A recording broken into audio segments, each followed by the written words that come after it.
اعوذ باللہ من الشیطان الرجیم بسم اللہ الرحمن الرحیم الحمد للہ الذی لا يبلغ مدحته القائلون ولا يحصي نعماءه العادون ولا يعدي حقه المجتهدون والذي ليس لصفته حد محدود ولا نعت موجود ولا وقت معدود ولا أجل ممدود فترى الخلائق بقدرته ونشر الرياح برحمته الصلاة والسلام على الرسول المسدد المصطفى العمجد المحمود الأحمد سیدنا و مولانا و مولا الکونین جد الحسن والحسین عانی والقاسم محمد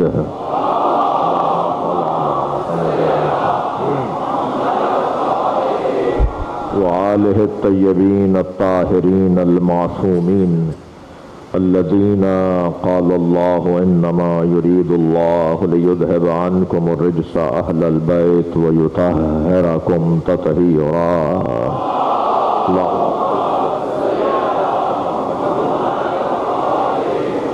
ولعنة الله على أعدائهم أجمعين من يوم عداوتهم إلى قيام يوم الدين أما بعد قال الحكيم في قرآن الكريم بسم الله الرحمن الرحيم يا أيها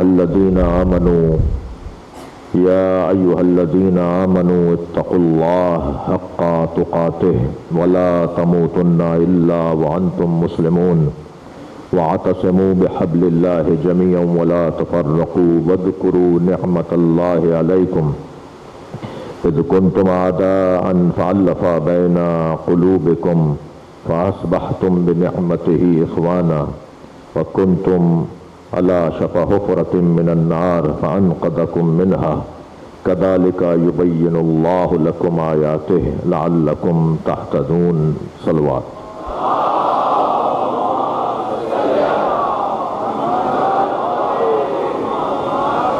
السلام علیکم ایک صلوات اور پڑھیں محمد والے اللہم صل علی محمد.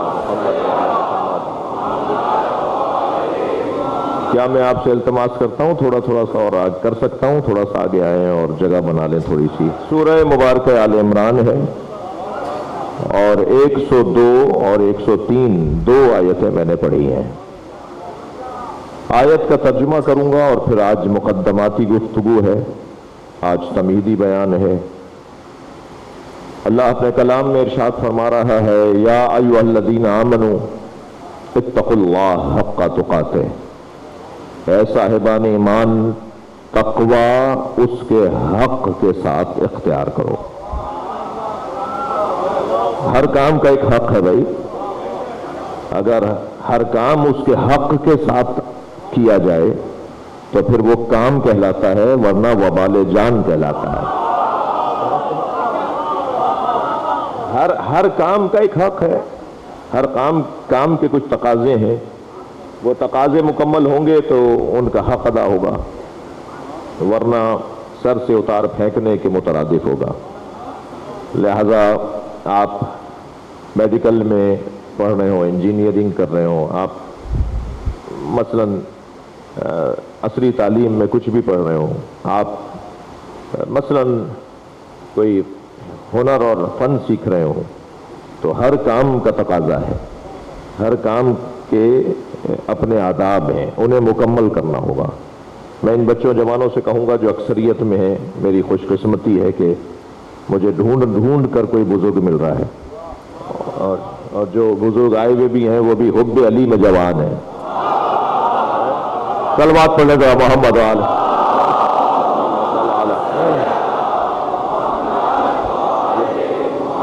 یہ میں آپ سے بات کر رہا ہوں کہ آپ اگر جو کام بھی کر رہے ہیں اس کو عشق کے ساتھ کریں. کسی نے زبردستی نہیں کہا ہے کہ فلاں پڑھائی پڑھو, فلاں تعلیم حاصل کرو, فلاں موضوع اختیار کرو. جو کام بھی جوان آپ سے بات کر رہا ہوں, جو کام بھی آپ کر رہے ہیں اس سے عشق کریں. اگر اس کام سے عشق کریں گے وہ کام نتیجہ دے گا. ورنہ وہ کام نتیجہ نہیں دے گا. جو اپنے کام سے عشق کرتا ہے وہ بامراد رہتا ہے. بھئی یہی تو سمجھا رہے ہیں کہ علی سے عشق کرو تاکہ ہماری زندگیاں بامراد ہو جائیں. جس کام کو لو اس کام سے عشق کرو. اب ذرا اس آیہ کریمہ کا ترجمہ سنیں. یا ایھا الذین آمنوا اتقوا اللہ حق تقاتہ، اے صاحبان ایمان تقوی پروردگار اس کے حق کے ساتھ اختیار کرو. اچھا، بات مومنوں سے ہو رہی ہے، یعنی ہر مومن متقی نہیں ہے. ہر مسلمان متقی، ہر مسلمان مومن نہیں ہے، اور ہر مومن متقی نہیں ہے، اور ہر متقی سلمان نہیں ہے. اور دنیا کے سارے سلمان مل جائیں تو علی نہیں بنے گا، وہ امام المتقین. اب یہ درجے ہیں، یہ کیفیات ہیں، یہ حالتیں ہیں، یہ مقامات ہیں، یہ عظمتیں ہیں. اے صاحبان ایمان تقوی پروردگار اختیار کرو اس کے حق کے ساتھ، دل سے. اب پہلے ترجمہ سن لیجئے، پھر مجھے تو آپ سے 10 دن تک کام ہے. وَلَا تَمُوتُنَّ إِلَّا وَأَنْتُم مُسْلِمُونَ یا ایھا الذین آمنوا اتقوا اللہ حق تقاتہ وَلَا تَمُوتُنَّ إِلَّا وَأَنْتُم مُسْلِمُونَ. اور خبردار، پہلا حکم، پہلا آرڈر کیا ہے؟ تقوی کو اس کے حق کے ساتھ اختیار کرو. دوسرا آرڈر کیا ہے؟ وَلَا تَمُوتُنَّ إِلَّا وَأَنْتُم مُسْلِمُونَ. اور خبردار تمہیں موت نہ آ جائے، مرنا تو مسلمان مرنا. وَلَا تَمُوتُنَّ إِلَّا وَأَنْتُم مُسْلِمُونَ. تیسرا آرڈر وَاعْتَصِمُوا بِحَبْلِ اللَّهِ جَمِيعًا وَلَا تَفَرَّقُوا. اللہ کی رسی کو مضبوطی کے ساتھ مل کر، مل کر. وَاعْتَصِمُوا بِحَبْلِ اللَّهِ جَمِيعًا، اللہ کی رسی کو مضبوطی کے ساتھ مل کر، اللہ کی رسی کو مضبوطی کے ساتھ تھامو. مسئلہ اجتماعی ہے، مسئلہ انفرادی نہیں ہے. اللہ ہمیں اکائیوں میں نہیں دیکھنا چاہتا، اللہ ہمیں اجتماع میں دیکھنا چاہتا ہے. جو تنہا رہتا ہے اس پر دشمن غالب آ جاتا ہے، اور جو اجتماع میں رہتا ہے وہ دشمن پر غالب آتا ہے. یہ اجتماعی مسئلہ ہے. وہ وَاعْتَصِمُوا بِحَبْلِ اللَّهِ جَمِيعًا وَلَا تَفَرَّقُوا. اللہ کی رسی کو مضبوطی کے ساتھ تھامے رکھو، مل کر، اور تفرقے میں نہ پڑو. اب میں ابھی جو ترجمہ ہے وہی سن لیجئے، پھر بعد میں تفسیر کی بات ہوگی. اور تفرقے میں مت پڑو. وَاذْكُرُوا، چوتھا آرڈر، وَاذْكُرُوا نِعْمَتَ اللَّهِ عَلَيْكُمْ، اللہ کی ایک وہ نعمت. وَاذْكُرُوا نِعْمَتَ اللَّهِ عَلَيْكُمْ، اللہ کی اس ایک نعمت کو بار بار دہراؤ. اللہ کی اس ایک نعمت کو، یا میں ترجمہ کروں اللہ کی اس ایک نعمت کو. حبل اللہ، یہ جو رسی ہے نا، یہ اللہ کی نعمت ہے. اس نعمت کو، اس اللہ کی رسی کو بار بار سوچو، بار بار دہراؤ، اس کے اوپر غور کرو. وَاعْتَصِمُوا بِحَبْلِ اللَّهِ جَمِيعًا وَلَا تَفَرَّقُوا وَاذْكُرُوا نِعْمَتَ اللَّهِ عَلَيْكُمْ إِذْ كُنْتُمْ أَعْدَاءً فَأَلَّفَ بَيْنَ قُلُوبِكُمْ. تم ایک دوسرے کے کھلے دشمن تھے. آدھا، کھلے دشمن تھے تم، ایک دوسرے کے کھلے تم طبیعتاً ایک دوسرے کو ذبح کر ڈالتے، مار ڈالتے، قتل کر دیتے. تمہارا یہ مزاج تھا. تم ایک دوسرے کے کھلے دشمن تھے.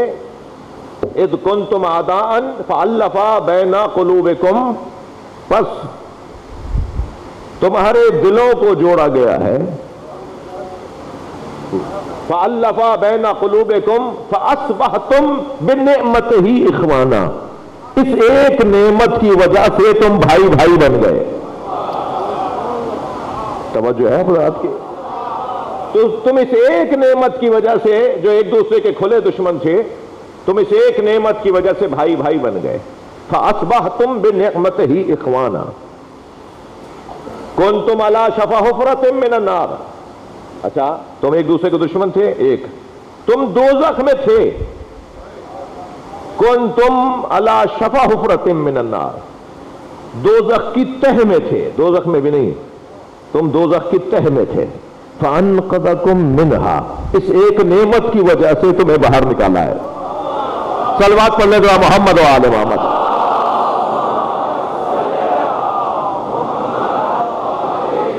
ایک نعمت کی وجہ سے تمہیں باہر نکالا ہے. فَأَنْقَذَكُم مِّنْهَا كَذَلِكَ يُبَيِّنُ اللَّهُ آيَاتِهِ.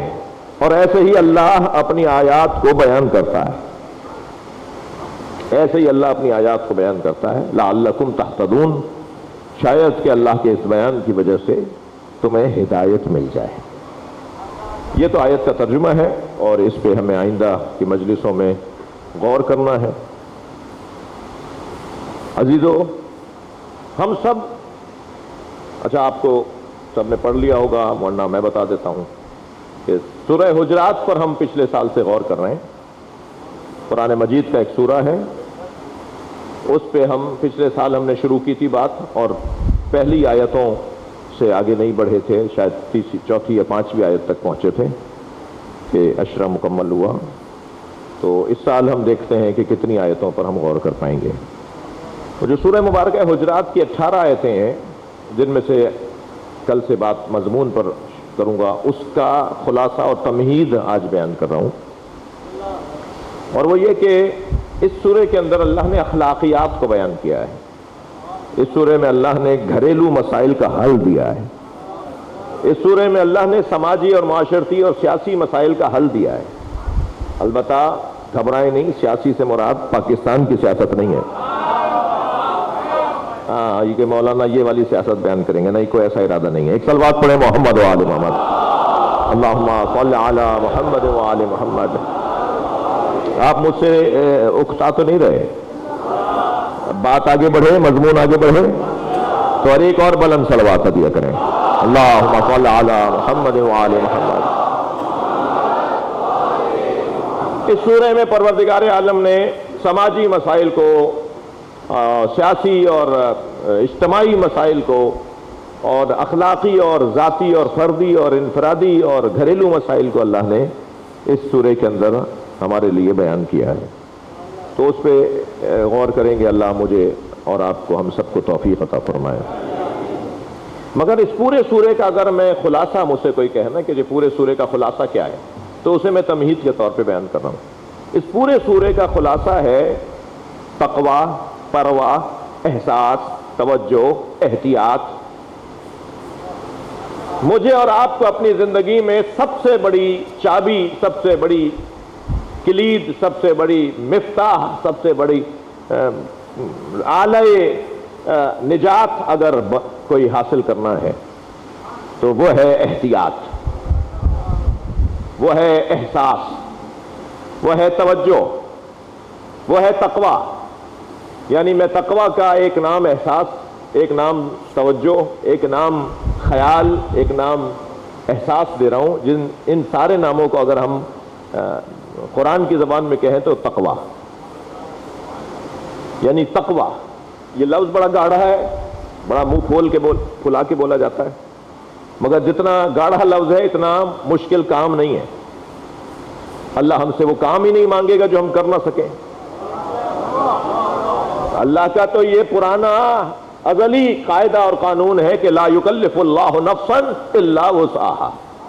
اللہ کسی کو اس کی ہمت سے زیادہ زحمت، تکلیف، محنت، مشقت میں مبتلا نہیں کرتا.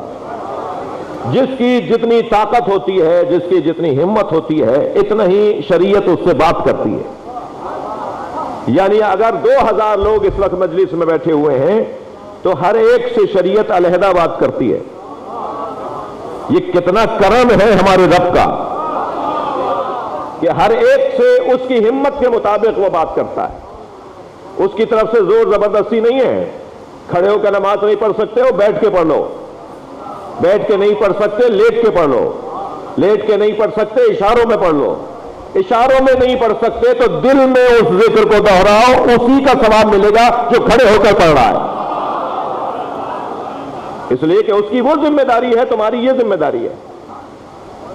2 سگے بھائی، ایک ماں باپ کی اولاد، ایک لاہور میں رہتا ہے، ایک کراچی میں. یہ کراچی والا لاہور گیا یا لاہور والا کراچی آیا. نماز ظہر پڑھنے کے لیے دونوں بھائیوں نے مصلی بچھایا. ایک پڑھے گا 4 رکعت اور ایک پڑھے گا 2 رکعت. یہ شریعت کا اختلاف نہیں ہے، یہ رب کا کرم ہے اپنے بندے پر. کہ ہر ایک کو اس کی ہمت اور طاقت کے مطابق وہ ذمہ داریاں سونپتا ہے. تو مشکل کام نہیں ہے تقویٰ. مجھے اجازت ہے کہ اس مضمون پر میں اپنے اصلی مضمون پہ میں کل سے بات کروں. آج جس بات کی طرف آپ کی توجہ چاہتا ہوں وہ ایام عزا، فرش عزا، موسم عزا، عزاداری کا ماحول، کالے کپڑے، ماتم، گریہ، مجلس، تابوت، علم، عزاخانے، مرثیہ. ایام عزا شروع ہو گئے. عجیب نام ہے، حسین نام ہے، غریب نام ہے، جسے جب زبان پر جاری کیا جاتا ہے تو وہ نام اپنی طرف کھینچتا ہے. حسین.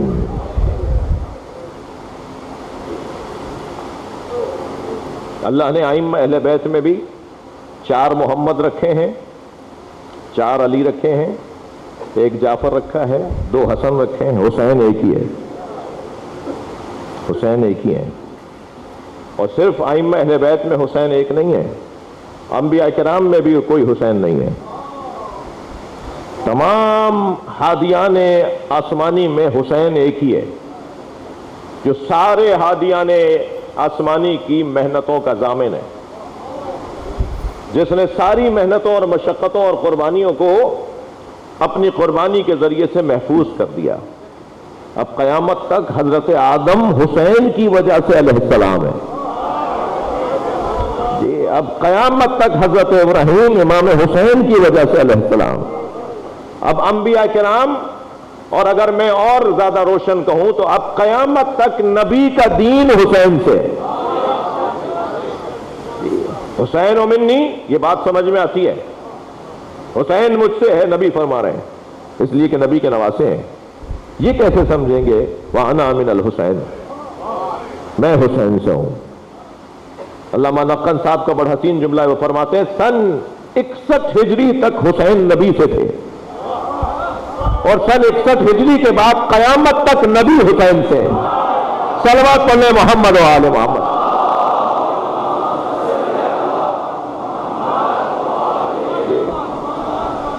حسین، مولا حسین کا نام جب ہم لیتے ہیں نا حسین، تو یہ ساری خوبیوں کا خلاصہ ہے جسے حسین کہتے ہیں. سارے کمالات کا اسارہ ہے جسے حسین کہتے ہیں. تمام اقدار اور تہذیبوں کا نچوڑ ہے جسے حسین کہتے ہیں. اور اللہ کا ارادہ یہ ہے کہ حسین کی طرف لوگوں کی توجہ ہو. اللہ کا ارادہ ہے کہ لوگوں کی حسین کی طرف توجہ ہو. جب نبی مکرم کی آغوش میں امام حسین کو دیا گیا تو آپ نے ارشاد فرمایا ربنا فاجعل افئدۃ من الناس تہوی الیہم، یا اللہ لوگوں کے دلوں کو میرے حسین کی طرف موڑ دے. یہ قرآن مجید کی آیت جو حضرت ابراہیم نے سرزمین منا پر حضرت اسماعیل کی قربانی کے موقع پہ پڑھائی. یہ جملے جو فرمائے تھے وہ قرآن میں آیت بنی، اور یہ آیت حضرت نبی مکرم نے امام حسین کو گود میں لے کے فرمایا یا اللہ ان سارے انسانوں کو میرے حسین کی طرف موڑ دے. اب سب انسان حسین کی طرف موڑے ہوئے ہیں. مسئلہ سنی شیعہ کا تو ہے ہی نہیں، مسئلہ تو اس سے بالا تر بھی نہیں ہے، یعنی مسئلہ ہندو مسلم کا بھی نہیں ہے، مسئلہ یہودی کا اور عیسائی کا بھی نہیں ہے، صہیونیوں کی بات نہیں کر رہا. مسئلہ انسانی قدروں کا ہے، انسانی تہذیب کا ہے، اخلاقیات کا ہے اور حسن خلق کا ہے. کس وجہ سے نبی کو بھیجا گیا؟ انما بعثت لأتمم مکارم الاخلاق، مجھے مبعوث کیا گیا ہے تاکہ میں اخلاق کو کمال تک پہنچاؤں، اخلاقی قدروں کو میں کمال تک پہنچاؤں. یہ سرکار کو اس لیے بھیجا گیا، وہ اخلاقی قدروں کو کمال تک پہنچانے کے لیے جس نے قربانی دی ہے وہ ہے حسین. میرے عزیزو، قرآن مجید کی ایک آیت پڑھی جاتی ہے اس وقت کہ جب کسی ماتمی کو کوئی ماتم کرتے ہوئے دیکھتا ہے، اور اس کے مذہب میں ماتم کرنا جائز نہیں ہے. کسی کو بے کلی اور اضطرابانہ کیفیت میں روتے ہوئے کوئی دیکھتا ہے، جب خاص طور پر تاسوعہ اور عاشورہ 9 اور 10 محرم کو عزائے حسین علیہ السلام میں غم حسین میں مبتلا وہ شخص جب کسی کو دیکھتا ہے کہ جس کے ہاں رونا، عزاداری، ماتم، گریا، کالے کپڑے، یہ چیزیں اس کے ہاں جائز نہیں ہیں، اس کے ہاں ٹھیک نہیں ہیں، تو وہ کہتا ہے لا تلقوا بأیدیکم الی التہلکہ۔ قرآن مجید، اللہ قرآن میں یہ کہہ رہا ہے کہ اپنے آپ کو ہلاکت میں نہ ڈالو۔ یہ جو تم اپنے سینے پر ہاتھ مارتے ہو اور عاشور کے دن اور 8 محرم کو اور 9 محرم کو، اور جب حضرت علی اکبر کے مصائب پڑھے جائیں اور جب جناب علی اصغر کی مصیبت پڑھی جائے اور جب امام حسین کی شہادت پڑھی جائے، تو بے محابہ، بے ساختہ کوئی اپنے سینے پہ ہاتھ مار رہا ہوتا ہے، کوئی اپنے چہرے پہ ہاتھ مار رہا ہوتا ہے۔ پھر ماتم کرتے وقت لا تلقوا بأیدیکم الی التہلکہ، قرآن یہ کہہ رہا ہے کہ اپنے آپ کو اپنے ہاتھ سے اپنے آپ کو ہلاکت میں نہ ڈالو۔ تو میں کچھ دیر اپنے بھائیوں کی تسلی کرنا چاہتا ہوں، صلوات پڑھ لے ذرا محمد والے۔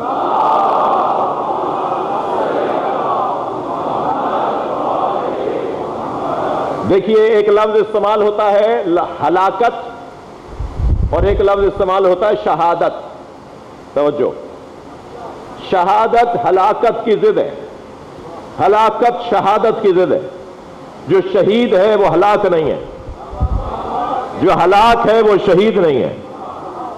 ہلاکت اور شہادت میں کون سا نقطہ ہے، کون سی بات ہے جو دونوں چیزوں میں فرق ڈالتی ہے؟ اس کے نزدیک وہ ہلاک، اس کے نزدیک وہ شہید۔ ایک لکھ رہا ہے شہید تو دوسرا لکھ رہا ہے ہلاک، کوئی اسے شہید کہتا ہے تو کوئی اسے ہلاک کہتا ہے۔ یہ کون سی چیز ہے کہ جو ان دونوں چیزوں کے درمیان فرق ڈالے گی کہ شہید کسے کہتے ہیں اور ہلاک کسے کہتے ہیں؟ تھوڑا سا اور توجہ بڑھائیے۔ ایک اور لفظ استعمال ہوتا ہے ہلاکت اور شہادت کے ساتھ، وہ ہے مشقت۔ نہ ہلاکت ہے نہ شہادت ہے، مگر خود کو مشقت میں ڈالنا ہے، خود کو تنگی میں ڈالنا ہے، خود کو پریشانی میں ڈالنا ہے۔ ننگے پیر چلیں گے تو کانٹا بھی چھپ سکتا ہے جی، مجمع میں آئیں گے تو بھیڑ میں کوئی تکلیف بھی ہو سکتی ہے، انگوٹھا بھی چھل سکتا ہے، دھکا بھی لگ سکتا ہے، کوئی تکلیف بھی ہو سکتی ہے۔ یہ جو مشقت ہے یہ بھی تو کوئی چیز ہے۔ ہلاکت تھک تو نہیں رہے، ہلاکت، شہادت اور مشقت، ان ساری چیزوں میں جو چیز فرق ڈالے گی وہ ہے مقصدیت۔ صلوات پڑھنے محمد و آل محمد۔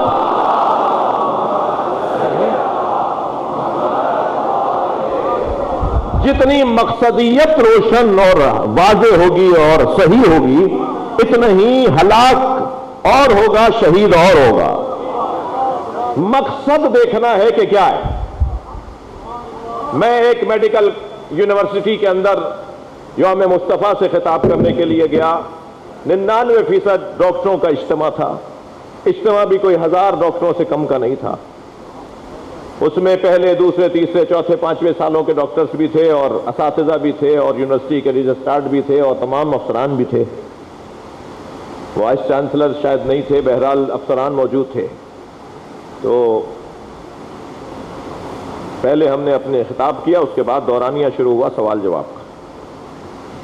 سوال کیا مجھ سے ایک محترم طبیب نے، ایک ڈاکٹر نے، کہ آپ جو ماتم کرتے ہیں، آپ جو اپنے بدن کو تکلیف پہنچاتے ہیں، یہ اللہ کی امانت ہے، آپ کو کس نے حق دیا ہے؟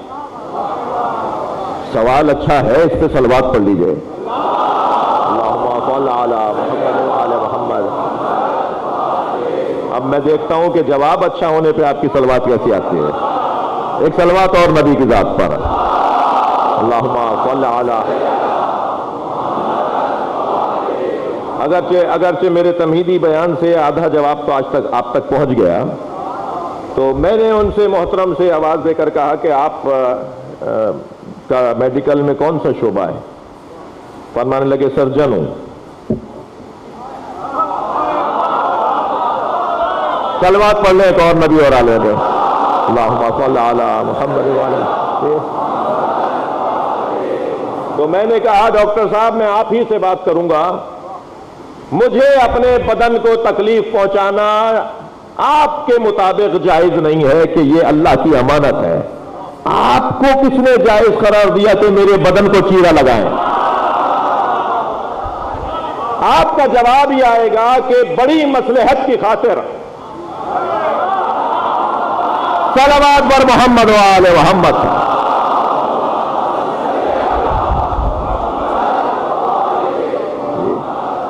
مصلحت راجحہ کہلاتی ہے اور مفسدہ مرجوحہ کہلاتا ہے. ایک لفظ استعمال ہوتا ہے مصلحت, ایک لفظ استعمال ہوتا ہے مفسدہ. ہر کام کی ایک مصلحت ہے اور اسی کام کا ایک مفسدہ ہے. ہر کام, تھوڑا گردن ہلاؤ بھائی, ہر کام کی ایک مصلحت ہے اور ہر کام کا ایک مفسدہ ہے. یعنی ہر کام کا ایک فائدہ ہے, ہر کام کا ایک نقصان ہے. یعنی اسی کام کا کچھ فائدہ ہے اور کچھ نقصان ہے. ٹھیک ہے. دیکھا یہ جائے گا کہ مصلحت غالب ہے مفسدہ پر. بڑی عنایت آپ کی توجہات کے لیے. یا مفسدہ غالب ہے مصلحت پر. اگر مصلحت مفسدے پر غالب ہو تو پھر تکلیف برداشت کرنا ہی مصلحت ہے, اور اگر مفسدہ مصلحت پر غالب ہو تو اس سے ہاتھ اٹھانا ہی مصلحت ہے.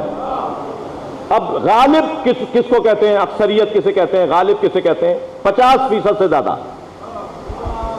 50% سے زیادہ. اگر 51% بھی ہے تو یہ مصلحت غالب ہے یا مفسدہ غالب ہے. مثلا مفسدہ اگر 51% ہے تو مفسدہ غالب ہے. مصلحت اگر 51% ہے تو مصلحت غالب ہے.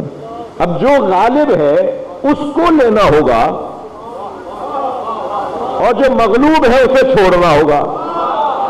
اب آپ ہمارا سینہ چاک کر کے مصلحتاً ہمیں تکلیف میں ڈالتے ہیں تاکہ ہم بچ جائیں.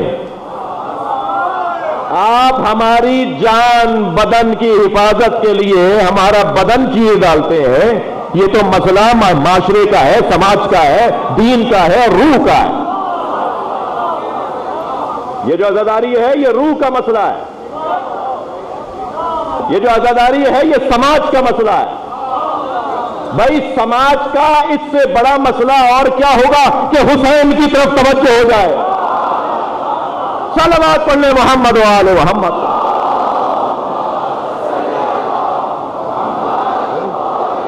میرا اصلی مدعا آپ تک پہنچ گیا. میں بتاؤں گا نا, میں مشقت میں ڈال رہا ہوں نا اپنے آپ کو. ہم بتائیں گے نا, ہم اپنے آپ کو مشقت میں ڈال رہے ہیں کہ مقصدیت کیا ہے. جس مقصد کی خاطر میں اور آپ, ہم سنی شیعہ, میں سنی شیعہ کی بات کر رہا ہوں جی, عزادار صرف شیعہ نہیں ہے.